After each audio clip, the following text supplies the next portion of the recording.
My mother died early on in the Freddie phenomenon. She'd see me on chat shows, on talk shows, or she'd be watching the late night talk shows and Johnny Carson, or someone would do a Freddy Krueger joke. You see, Mayor Bradley's in a little bit of trouble. He declared today Freddy Krueger Day.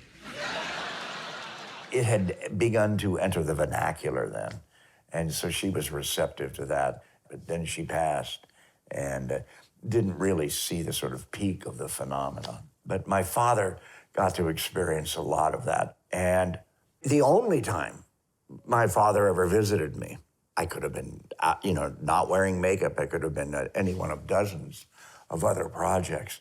But he came the day that I was crucified with Makita screws on 3/4-inch plywood. That was the first project I worked with Robert on Nightmare 4.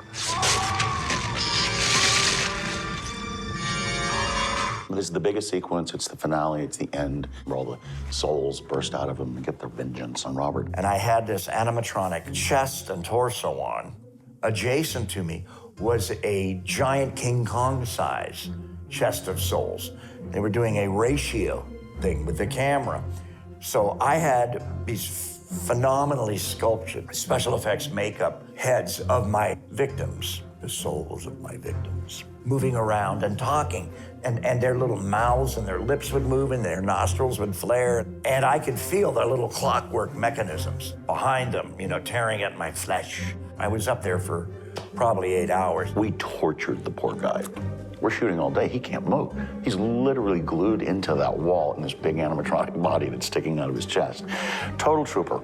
And that's the day my father came to see his son, recruited by Stanford, crucified in makeup with men that had there were wires going up every orifice on my body. Hi, Dad. How are you?